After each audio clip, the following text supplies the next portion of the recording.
Tant mieux, moi aussi, et Geneviève, je suis. Je suis vraiment désolé, oh non, non, c'est moi. J'aurais pas dû faire tout un drame avec le fait d'emménager ensemble, non. C'est toi qui as raison, tu veux dire que tu veux qu'on vive ensemble, à une condition, bon. Laquelle, Geneviève, est-ce que tu veux m'épouser? Ben oui, oh ben quand même. C'est une bonne nouvelle, il faut annoncer ça à tout le monde à Bronzeville, bien, je viens. Je pense que ça s'est bien passé, c'est une super bonne idée, t'as eu bon sens, merci, ah, hein. Tu veux prendre un petit café? Ah non, cet homme-là. Il pense que t'es accroché au bout d'une corde de bungee, qu'est-ce qu'il veut encore? Je pense que t'es prêt pour mourir, tu m'avoues que tu iras quand tu seras sûr, non. C'est quoi son problème? Dis-lui qu'il se tienne tranquille. Sinon je vais monter et prendre sa température, attends un peu, prends ça. C'est quoi ça, une encyclopédie universelle, un numéro de téléphone? Oui, c'est ça. C'est le numéro de Tommy Lalancette. Ah, tu sais comment est-ce que j'ai eu ça, les cancers. J'étais à mon cours de yoga, je lévitais à côté de Margot, tu sais, elle me parlait justement de Tommy Lalancette. Ben, sa femme, elle l'a trompé il y a 2 ans, elle l'a sacré là avec 2 petits-enfants. C'est pas facile de se retrouver tout seul pour élever des jeunes enfants, j'en sais quelque chose. Par contre, je me suis dit peut-être qu'un petit coup de téléphone, ça lui ferait du bien, tu sais. Des fois, on reçoit un coup de téléphone, allô, ah, mon deuxième fait du bien, maman, oui, merci. Ça fait plaisir, non, mais sérieux, là, je niaise pas, merci, je le sais. Je le sais que t'es sérieuse, ou tu m'appelles, là, c'est ça qu'on fait, nous autres, les mères. C'est ça qu'on fait, j'imagine que c'est comme ça que ça finit, ben, dans le fond. Je suis pas une ménagère ni une femme d'affaires, je suis une maman, puis, ça, là. C'est ça qu'on fait, les mamans, là, c'est ça qu'on fait, n'empêche que t'as mis la lancette. C'est quand même un truc de cul, à qui tu parles, maman, là, non, personne. Je me parle à moi-même, personne d'important, bonne nuit. Bienvenue chez Madame Lebrun. Dans la douce chaleur de cette demeure où chaque recoin semble raconter une histoire. La vie suit son cours avec ce mélange unique de chaos quotidien et de tendresse profonde. Grand-papa, avec ses 92 ans bien sonnés et sa vivacité surprenante, ne parvient pas à fermer l'œil depuis 3 jours. Il erre dans la maison, cherchant une occupation, tandis que Madame Lebrun, fidèle à sa réputation, s'active avec une énergie débordante. Bien qu'elle plaisante en disant que son ménage ressemble davantage à un désastre organisé. Elle se nourrit de petites joies et de grandes réflexions. Tout en veillant sur sa progéniture avec un dévouement qui confine à l'art. Monsieur Curie-Saint-Pierre, un visiteur régulier, lui avait d'ailleurs glissé avec une pointe d'humour que, entre elle et le bon Dieu, il maintenait un sacré équilibre dans cette maison.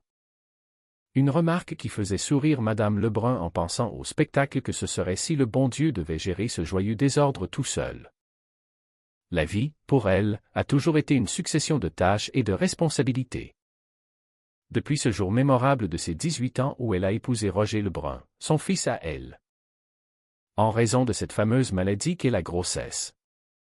Suivie immédiatement par l'apprentissage constant de la gestion d'un foyer. Carole, sa fille, arrive alors, pleine de cette assurance que seule la jeunesse possède. S'apprêtant à sortir pour ce qu'elle appelle un simple verre tranquille. Malgré les avertissements maternels teintés d'expérience sur la nature parfois imprévisible des rencontres. Madame Lebrun, avec sa sagesse acquise au fil des décennies, ne manque jamais une occasion de partager ses doutes. Tout en gardant une affection immense pour sa fille. Après le départ de Carole, le quotidien reprend ses droits, et le kiosque au marché, où Madame Lebrun officie, devient le théâtre de ses aventures avec une clientèle parfois déconcertante. Elle se souvient avec amusement de cette femme qui, confondant les produits, lui avait valu une répartie cinglante mais nécessaire sur la nature des bananes. Bruno, le fils, apparaît lui aussi, visiblement préoccupé. Le cœur alourdi par une rupture récente avec la belle Geneviève. Une situation que Madame Lebrun observe avec cette envie irrépressible de s'impliquer, de guider, d'aider, quitte à bousculer un peu les choses. L'atmosphère se tend légèrement lorsqu'il est question de la santé de grand-papa. Avec ses 92 ans, chaque petit tracas devient une affaire d'État. Et l'arrivée du docteur Lépine, avec ses tarifs surprenants et ses méthodes singulières, ajoute une touche de comédie absurde à la journée. Entre les examens, les quiproquos sur les prélèvements et l'irruption impromptue d'une chasse aux trésors improvisés, la maison résonne de rires et de cris, témoignant de la vitalité surprenante de cet homme qui semble toujours prêt à rebondir, malgré la perte de sa fidèle perruche. Madame Lebrun, quant à elle, reste le pilier central, essayant tant bien que mal de concilier ses instincts maternels protecteurs avec le besoin d'indépendance de ses enfants.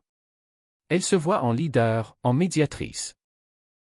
Malgré les supplications de Carole de ne pas se mêler de la vie sentimentale de Bruno et de Geneviève.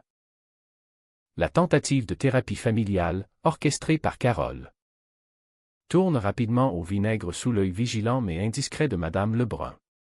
Entre l'absence d'étiquette, les reproches sur le passé et les vieilles histoires comme celle de Tommy la Lancette, les émotions s'entrechoquent. C'est dans ce tumulte que la vérité finit par éclater, que les non-dits se transforment en aveux. Et que chacun, à sa manière, finit par trouver une forme de paix. Bruno, libéré du poids des attentes, parvient à clarifier sa relation avec Geneviève, aboutissant à une demande en mariage qui apporte une bouffée d'oxygène à toute la famille. Le dénouement est doux, empreint de cette bienveillance qui caractérise la maison. Madame Lebrun, en observant tout cela, comprend que son rôle de mère est peut-être bien plus subtil qu'elle ne le pensait. Elle n'est ni une simple ménagère, ni une femme d'affaires, mais le cœur battant de cette famille. Celle qui, au final, malgré toutes les maladresses et les interventions impétueuses, aime inconditionnellement. La nuit tombe sur la maison. Et alors qu'elle songe au coup de fil qu'elle s'apprête à passer à Tommy la Lancette, elle sourit. Consciente que, malgré tout, ce sont ces petits gestes, ces moments de tendresse et ces liens indéfectibles qui font toute la richesse de la vie chez Madame Lebrun. Le silence revient, doux et apaisant, comme une promesse que demain, tout recommencera. Avec la même passion et la même humanité qui rendent cette existence si unique et précieuse. Car après tout, c'est ce que font les mères, c'est ce qu'elles font. Et c'est ce qui compte vraiment dans la grande aventure de la vie. Où chaque jour est une page de plus dans ce récit chaleureux qu'est leur quotidien partagé.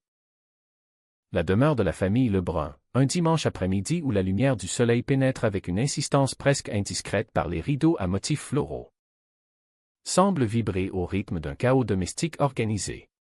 Madame Lebrun, une femme dont l'énergie débordante n'a d'égal que sa propension à se mêler des affaires du monde, déambule dans son salon, s'activant à des tâches ménagères qui semblent ne jamais vouloir finir. Comme une quête absurde contre l'entropie de l'existence. Son grand-père, nonagénaire dont la santé oscille entre la sagesse millénaire et une fatigue légitime, l'observe depuis son fauteuil, un point d'ancrage immobile dans ce tourbillon. Bienvenue chez Madame Lebrun, lance-t-elle à la cantonade, bien que personne ne soit officiellement invité. Elle s'arrête, essoufflée, le plumeau à la main. Qu'est-ce qu'il y a, grand-papa, demande-t-elle. Son regard scrutant le vieil homme avec une inquiétude mêlée d'impatience. Cela fait 3 jours que je ne dors pas, répond-il d'une voix chevrotante. Elle ne l'écoute qu'à moitié, déjà occupée par le balai incessant de son quotidien. Allô, je faisais juste un petit peu de ménage, là. J'étais justement à ce point de prendre une petite pause, tu sais. Elle soupire. Son regard balayant la pièce comme si elle cherchait une raison de justifier son existence à travers la propreté immaculée de ses meubles. Je dis ménage comme si c'était un accomplissement, quand même. Ah, bonne tailleule, je suis bien sale, il faudrait que je me nourrisse. Elle se ravise, se rappelant soudain